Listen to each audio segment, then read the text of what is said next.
Students, greetings from Chitkara University. I'm Narinder Karcha and I specialize in the area of sales and marketing.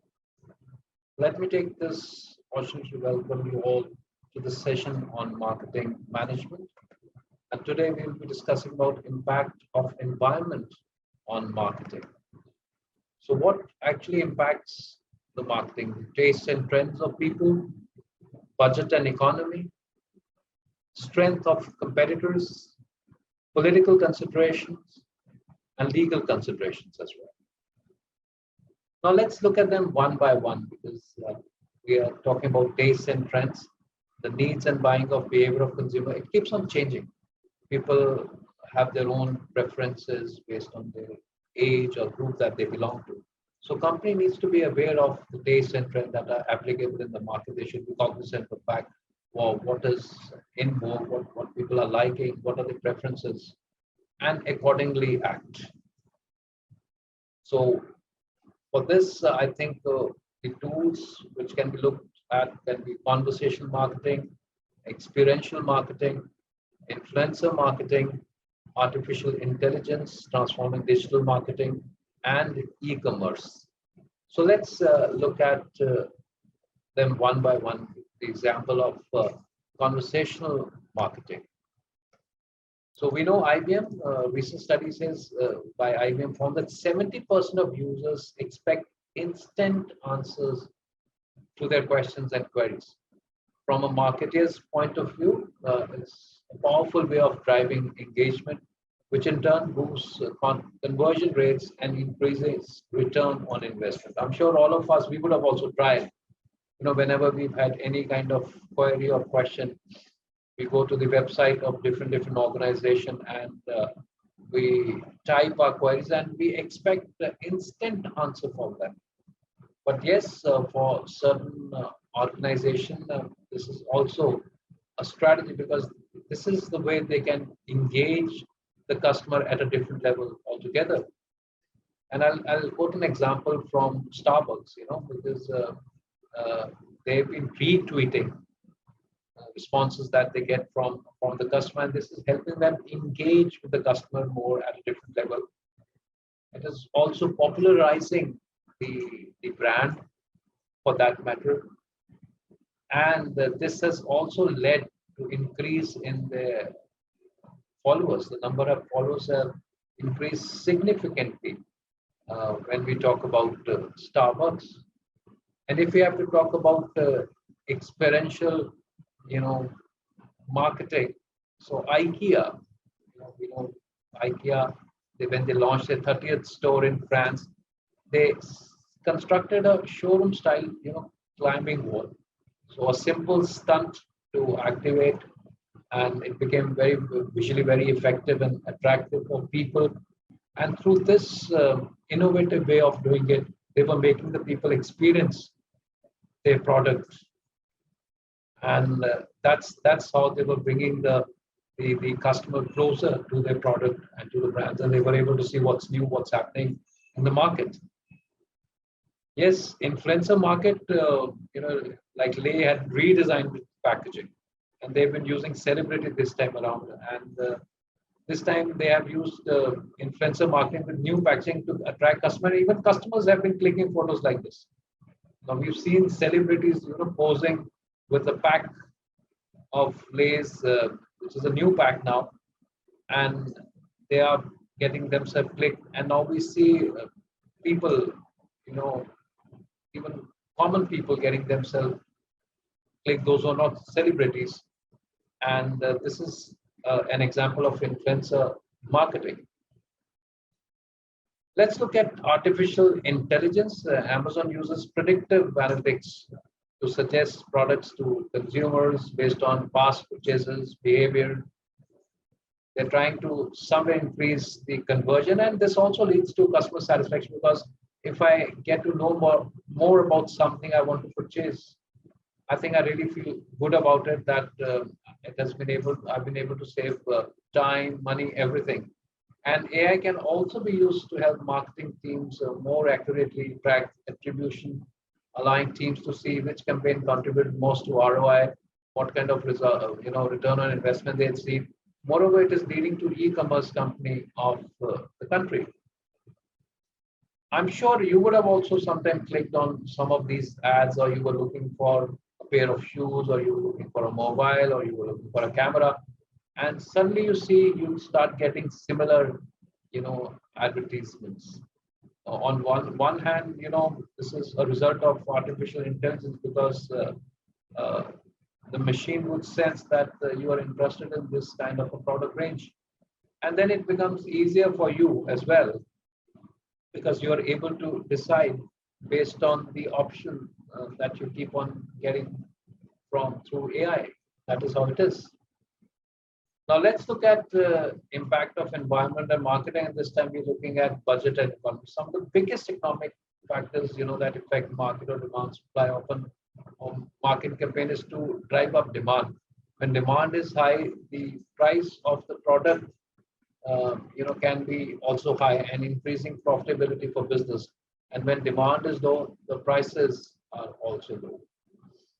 So if I have to pick up any example, we can pick example of Hindustan Unilever Limited, which is HUL. They have their products. The moment we see that when the demand is high, the price is also soar. Whatever category you pick up or whatever product that you pick up, and you suddenly see that the prices go up. But when demand is low, they also then do the course correction and they lower the prices also. So based on budget and economy, they keep on doing the course correction. So FMCG giant, we're talking about, they spent almost 3,200, 3,500 crore rupees in 2019 on advertising. Some of the brands, and we've seen all these brands like Clinic Plus, Close Up, Lux, Rin, Surf Excel, Sunsilk, and many more. Now, we're looking at strength of competitors. The competition encourages a company to improve the quality of goods and services they sell. They want to attract more customers. They want to expand their market share. A good company should always have understanding of handling and winning over competitors. And competition is going to be there all the time. We know they are a part of external environment. They are there, and they also become a driving force for companies to innovate. They become a driving force for companies to bring in newer and newer products to the market that would enhance customer experience. So competition actually helps in expansion of market. Many a times we feel that this new product has come in, but this will not help because they're limited user. No, it's never like that.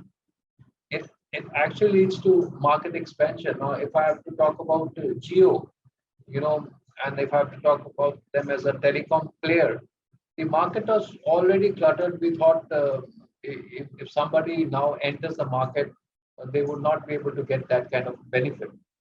But just look at the telecom market, the way it is expanding, the user base which is expanding on day-to-day basis. So you can imagine the kind of potential any market has got and how competition, plays a major role in this. So we know about Nokia. Nokia, one of the best smartphones. When it was there, people always wanted to have one in their hands. They wanted to flaunt the brand, Nokia, but now a failed company. This is sad.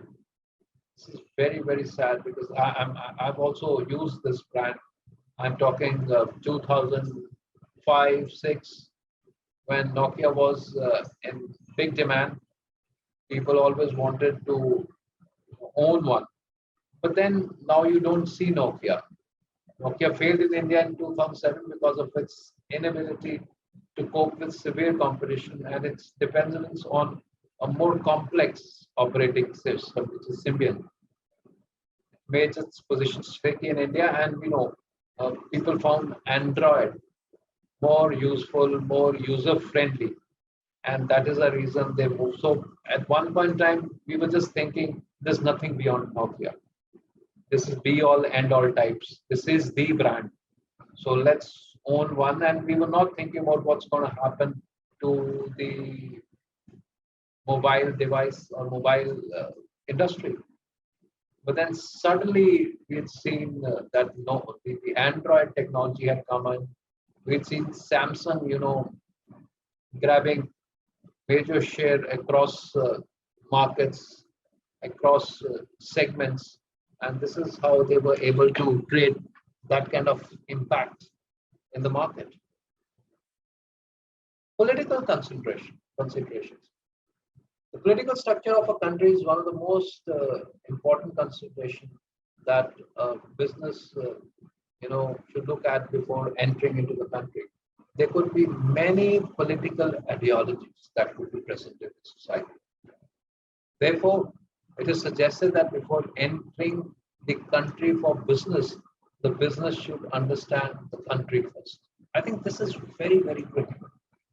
You may have the best of product, you may have the best of services, but if you do not understand the political scenario of that particular country, you may fall flat, you may fail as an organization. And this has happened with many organizations. They did not research that what would be the political conditions and consideration. They blindly followed their strategy. They came in, they launched their product, and they failed miserably. They failed miserably because they had not studied the market at all. They had not looked at the political consideration.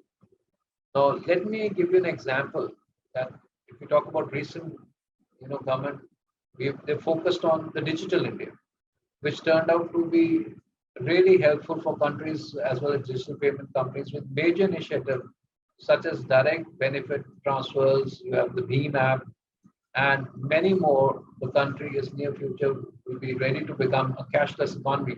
Now, the companies, those who had not been scaling themselves up technologically, they would have failed because they were not keeping abreast with the latest in the field of technology. They were not scaling up their technological capacity and prowess. So now we're seeing everything getting transacted through these portal or through these payment gateways. But organizations, those who are still following the traditional method of transaction or of money transaction, I think they would have failed miserably. So we need to understand somebody entering India now has to be digital savvy, digitally compliant, and they need to have technology in place if they really want to leverage the technology which is now being used, the way it is being used now in India. Technology has been there, but then the usage, we see that even a vegetable vendor would have Paytm, and you just need to scan the barcode, and everything rest follows. So it becomes easier for everyone, and this adds to ease. This helps the economy to grow, and it's so quick and instant. It is so hassle free. Earlier, we used to go to banks, stand in queues, even if you have to deposit money or you have to withdraw money. There was waiting time. But now, if you want to transact, I think it is instant.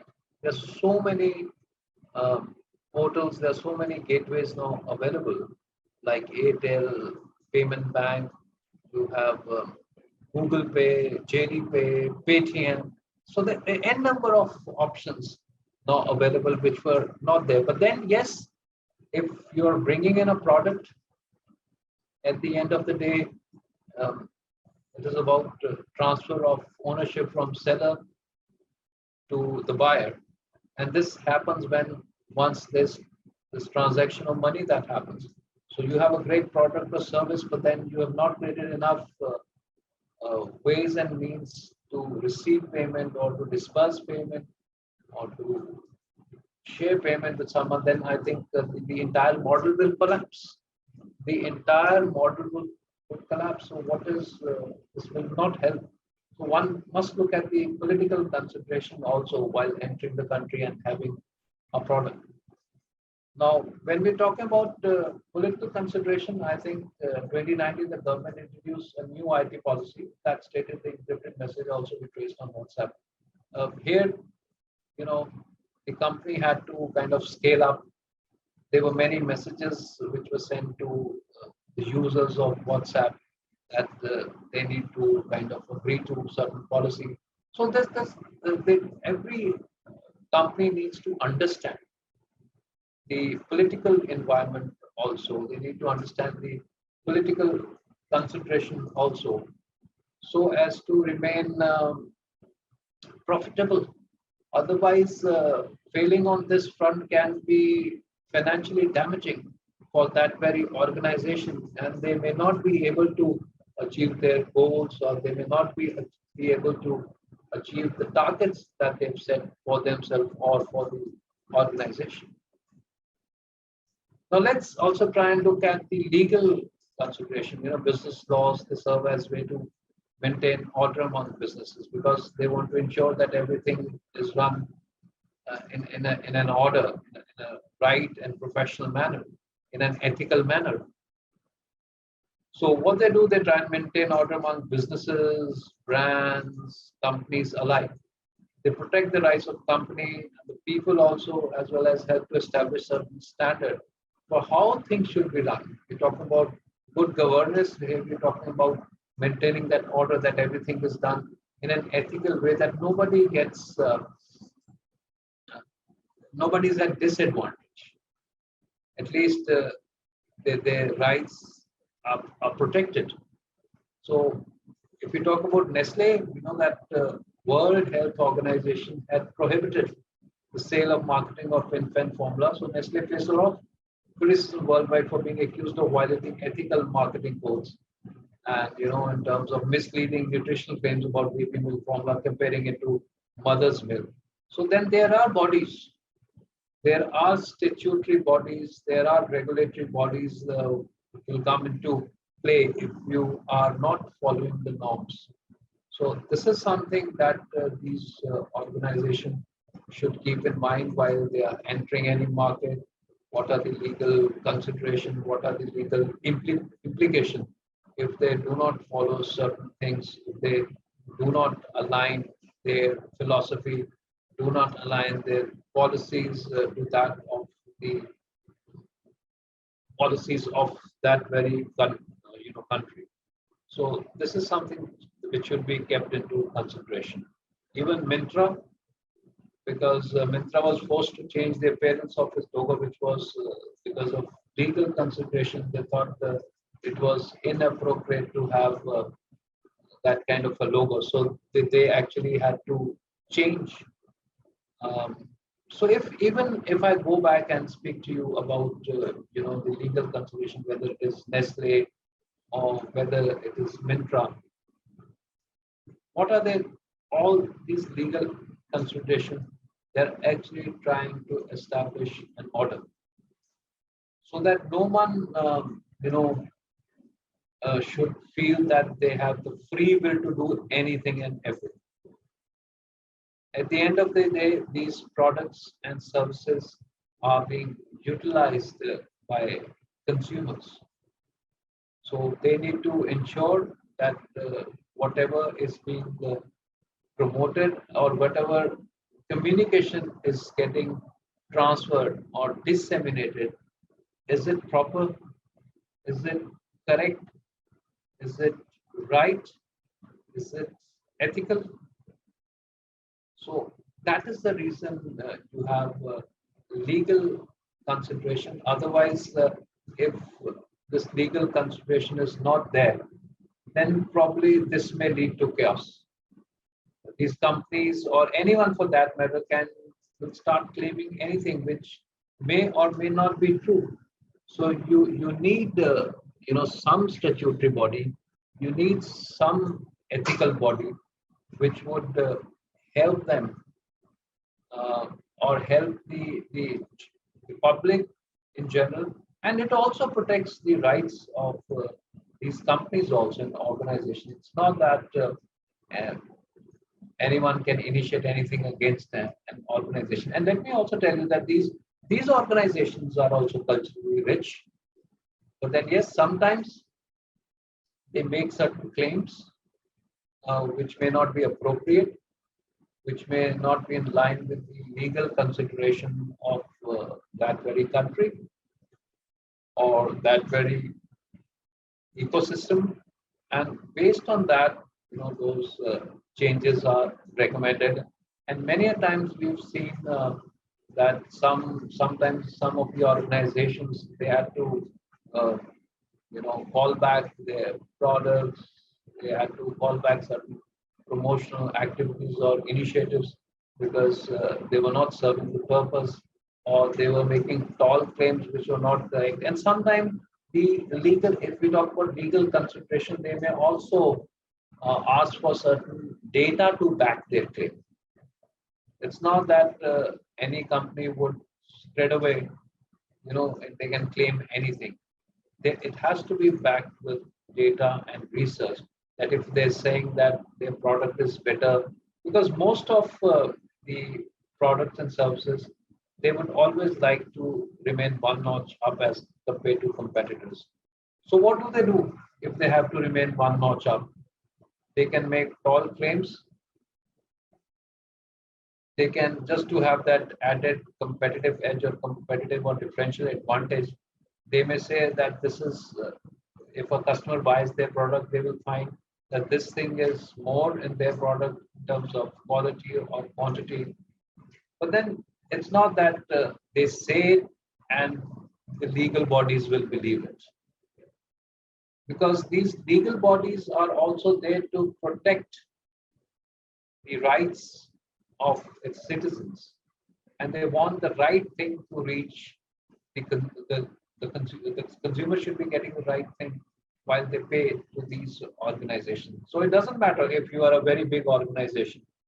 We know that Nestle is a very big organization, but that does not deter any legal body to challenge them, to challenge their promotional plan, to challenge their claims pertaining to product or any ingredient that they would have. So that is how these legal considerations are there. Because again, as I talked to you earlier, that somewhere they're trying to bring about that order. And this gives a general sense of satisfaction to consumers also and to companies also. It is both ways. Because as consumers, we feel whatever we are buying, whatever we are using, whatever we are applying, is actually not going to harm us. And we also believe that these organizations, they are making ethical claims. When I say ethical claims, means it's not no false claims that this is if this is the ingredient, this is the benefit you'll find in terms of your health. This is how it will impact different parameters in your body. So they have to prove it in front of the legal bodies and statutory bodies that if they mention in their ingredient that this much quantity they have been able to increase, so this led to this kind of favorable results in the consumer. It has to be backed by a study, real-time study. It cannot be a claim only. So every time any organization tries to play with their promotional plan just to woo the customer, just to attract the customer, that this is what is available in their product. I think that very time these legal bodies, these legal entities, they come into play. So once again, I will like you to take you back to from where we started, just to sum up the concept which we've been discussing right now about impact of environment on marketing. So taste and trends, definitely they have an impact on marketing, and they keep on changing, right? We've seen that the preferences of people, they change overnight. Organizations, they also have to take into consideration the budget and economy, because that will have a direct financial impact on the health of that organization. If you're not looking at what's happening around you, how's the budget this time? Would there be more duties levied on certain products? So how would that impact the pricing? Would the prices go up? So once the prices would go up, will it impact the purchaser or the consumer in any fashion? What kind of perception the consumer will build if the product becomes costlier, or even if it becomes less expensive? It's about perception, or about even services we are talking. So any organization for that matter will have to take into account the budget and economy of that very country where they are operating and where they're trying to make a meaningful impact. Otherwise, it will not work in their favor. Yes, we did talk about the strength of competitors, and that itself becomes a driving force for organizations, because in the market they compete with the competitors, and competitors only helps organization to innovate, to bring in newer introductions into the market, to have better research product. Because end of the day, all these companies are trying to focus on the target segment by every time by offering better products and services to the customer. So one has to keep into mind the strength of the customer, as to where he is strong. And earlier also we had read about we've done the SWOT analysis about strengths, weaknesses, opportunities, and threats. So everything needs to be taken into account if we are trying to look at the competition, because that is something you cannot overlook as an organization. We also looked at political consideration, and we also looked at certain examples when I was talking about. Let me take you to that slide once again, dear students. Yes, we were talking about technology. If you're not scaling up, if you are not there in terms of technology, I think then probably you'll become redundant. So there's so many things which happen, in the political arena, but and it depends on the political ideology also. That for some, governments, the priorities would be different. For some, it would be infrastructure. For some, it could be services. For some, it could be agriculture. But for some others, there could be different priorities. Not that they're saying that they do not focus on these sectors, but the priorities can change. Looking at because they also have to look at the ecosystem. They also have to look at the betterment of people of the country, of that very country where all these, where the entire population is. So every government tries to provide its population the best of services and products. But then, yes, priorities would change, and they can change. So these are the things which impact the environment. They have their impact on marketing, and most of the organization, they should consider these facts before they make any decision of entering into any market. We've seen a lot of economies they could not survive because there was some kind of unrest within. We've seen some products, they were good products, but then they could not withstand because of the reasons which I've shaded. It could be any, it could be political, it could be due to taste also, and preferences also not scaling up. And yes, definitely due to some legal consideration also, we've seen that. And I shared that example with you shortly about even big companies losing out because there are statutory bodies in place, there are regulatory bodies in place, and if you do not adhere to the guidelines which are issued from time to time by these statutory bodies, then probably these organizations, they have to pay a price and many a time they pay a heavy price. They, sometimes they really have to pay a heavy price, sometimes recalling the brand altogether back. And, huge cost is involved if the brand or a product is recalled from the market. We've seen it happening with some automobiles also. Again, they have to use the entire distribution network. The entire product has to come back. So this is how it impacts impact of employment on marketing can be clearly seen. And this is how it is delivered. So I'm just sharing some references with you. I think they will come in handy while you explore this product further. Thank you so much, dear students, for your time. Take good care of self, stay fit, stay healthy, and stay safe. Good day and God bless.